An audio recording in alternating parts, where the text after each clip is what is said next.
Bismillahirrahmanirrahim. Assalamualaikum warahmatullahi wabarakatuh. Jumpa lagi dengan saya di Abil Maiwa Channel.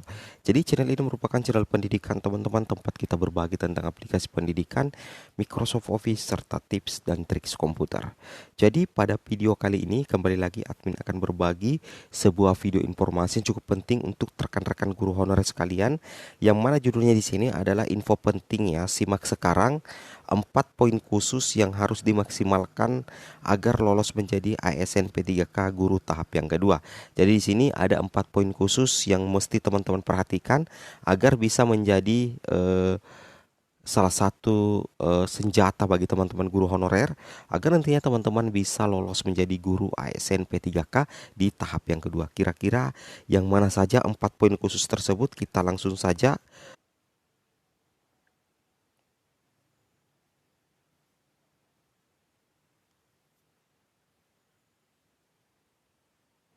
Nah, di sini sebagaimana jadwal yang beredar tadi malam itu adalah salah satu momentum yang ditunggu-tunggu oleh teman-teman guru honorer ya, yaitu tentang jadwal tentang penyesuaian pelaksanaan seleksi kompetensi 2 guru ASN P3K tahun 2021. Yang mana di sini ada tanggal-tanggal krusial yang teman-teman harus perhatikan ya. Untuk pengumuman dan pemilihan formasi itu hanya 4 hari saja teman-teman ya.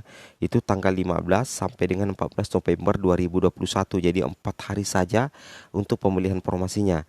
Sedangkan untuk pengumuman daftar peserta, waktu dan tempat seleksi P3K guru itu 2 Desember 2021. Kemudian untuk cetak kartu peserta seleksi P3K guru itu diberikan waktu cuma 3 hari, yaitu tanggal 2 sampai dengan tanggal 5 Desember 2021. Kemudian untuk pelaksanaan seleksi kompetensi 2 itu ada 4 hari, yaitu tanggal 6 sampai dengan 10 Desember 2021. Kemudian pengumuman hasil seleksi kompetensi kedua itu 16 Desember 2021.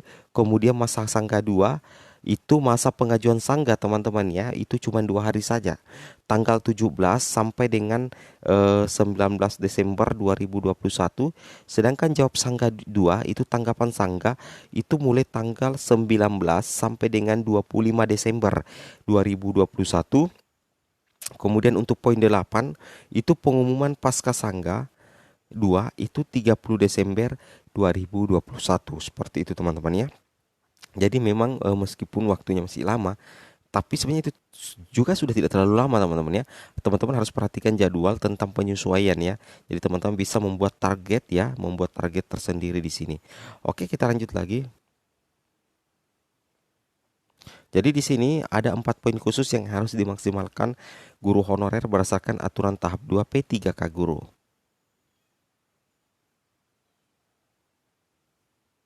Jadi yang pertama adalah 4 poin khusus yang harus teman-teman perhatikan. Jadi yang pertama di sini adalah berusaha semaksimal mungkin mendapatkan nilai maksimal atau mencapai passing grade sesuai dengan aturan nilai ambang batas. Nah, ini salah satu poin pertama, yaitu berusaha semaksimal mungkin mendapatkan nilai maksimal atau mencapai passing grade sesuai dengan aturan nilai ambang batas. Kenapa admin katakan seperti ini? Alasannya adalah alasan pertama adalah karena di tahap kedua nanti ini sudah tidak ada lagi prioritas sekolah induk teman-teman ya. Jadi betul-betul yang diperhatikan, betul-betul yang dilihat itu adalah nilai. Jadi kalau nilai teman-teman tinggi, nilai teman-teman memenuhi passing grade, itu insya Allah aman. Kesempatan teman-teman untuk lolos di tahap kedua itu terbuka lebar. Jadi itu poin pertama yang sangat penting. Itu teman-teman harus berusaha mencapai melewati nilai ambang batas nanti di tahap kedua. Nah, bagaimana caranya?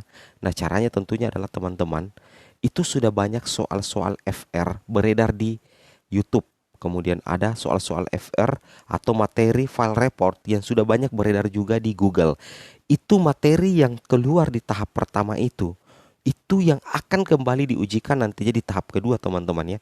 Jadi apalagi, nah, banyak sekali file-file report yang bisa teman-teman maksimalkan. Kenapa?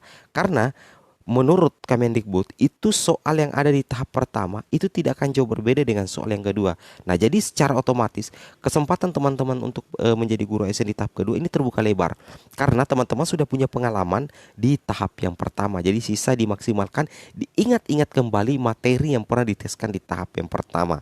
Seperti itu teman-teman ya. Berusaha semaksimal mungkin. Kita lanjut lagi di tahap yang kedua.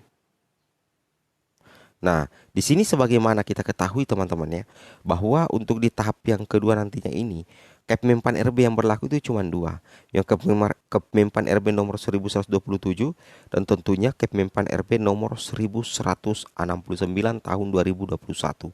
Nah, ini yang passing grade-nya belum ada penyesuaian, sedangkan di sini yang 1169 itu juga mengcover passing grade atau nilai ambang batas yang ada di Kepmenpan RB nomor 1127 masuk ke Kepmenpan RB nomor 1169 tepatnya di P1. Seperti itu teman-teman ya. Jadi yang diakui itu P1, P2 dan P3 nantinya di tahap 1, 2 dan 3 seperti itu. Oke, kita lanjut lagi.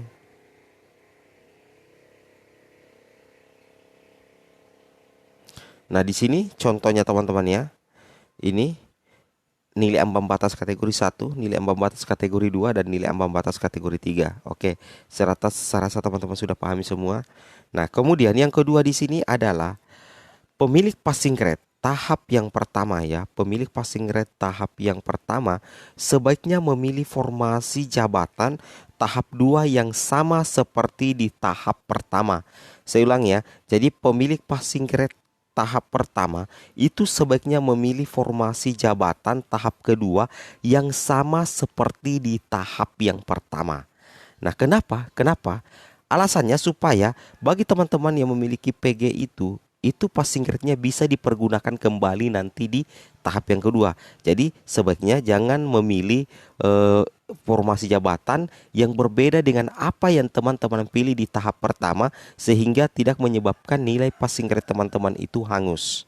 Nah, jangan tergiur dengan jumlah formasi yang banyak tetapi jenjangnya berbeda. Ya, jangan tergiur teman-teman ya. Yang misalkan begini, teman-teman adalah guru bahasa Indonesia. Nah, di tahap pertama teman-teman memilih formasi SD. Teman-teman it's okay lolos PG. Kemudian di tahap kedua teman-teman ingin berpindah jabatan ke SMP karena tergiur dengan jumlah formasi 3. Nah, kita tidak ketahui berapa sih sebenarnya jumlah pendaftarnya yang ada di SMP itu. Teman-teman langsung mendaftar di situ. Secara otomatis passing grade teman-teman itu akan hangus. Jadi, teman-teman itu jangan berpindah jabatan atau satuan pendidikan di tahap kedua ketika teman-teman lulus passing grade di tahap pertama. Karena passing grade di tahap pertama itu adalah modal besar untuk lolos menjadi guru ASN P3K di tahap yang kedua. Seperti itu. Kemudian kita pindah yang ketiga. Yang ketiga di sini teman-teman adalah guru honorer wajib mempelajari materi soal yang keluar saat tahap pertama. Prediksi soal tidak jauh berbeda. Ini yang admin katakan tadi, itu banyak soal-soal FR yang beredar di Google, di internet. Itu tidak ada salahnya teman-teman pelajari ya, tidak ada salahnya. Yang penting bukan teman-teman yang menyebarkan FR itu. Ya, yang penting bukan peserta, tapi memang kalau misalkan sudah ada di internet, kenapa tidak teman-teman mempelajarinya sambil mengingat kembali soal-soal yang keluar di tahap pertama kemarin. Kenapa? Karena kemungkinan itu kembali yang akan diujikan di tahap yang kedua teman-teman ya. Jadi harap dimaksimalkan seperti itu. Oke, kita ke yang keempat. Yang keempat adalah bergabung di grup WA khusus P3K Guru. Nah, ini juga yang admin sangat sarankan kepada teman-teman, bergabung di grup WA guru P3K Guru.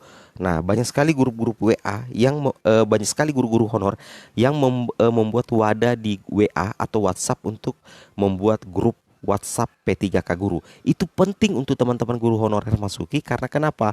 Karena di grup WA itu, terutama jika kita dalam satu kabupaten, itu biasanya kita membuat grup khusus lagi agar nantinya kita tidak tabrakan pada saat melamar promosi, terutama bagi yang tidak memiliki serdik dan bagi yang memiliki serdik. Itu khusus untuk grup WA satu kabupaten ya. Itu pasti ada yang seperti itu agar nantinya itu tidak baku tabrak pada saat pendaftaran P3K. Nah, selain itu grup WA itu juga berfungsi untuk mendapatkan informasi-informasi terbaru terkait P3K Guru, baik itu YouTube ataupun soal-soal yang bisa teman-teman pelajari itu biasanya di-share di grup WA. Jadi ini salah satu poin yang harus teman-teman perhatikan untuk bisa lolos di P3K. Sangat mendukung, yaitu bergabung di grup WA khusus P3K Guru. Seperti itu teman-teman ya.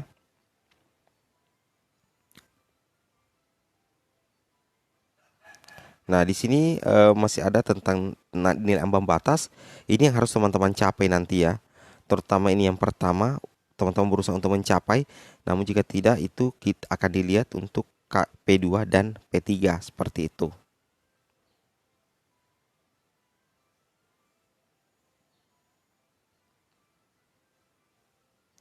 Oke teman-teman, mungkin cukup sampai di sini videonya. Assalamualaikum warahmatullahi wabarakatuh.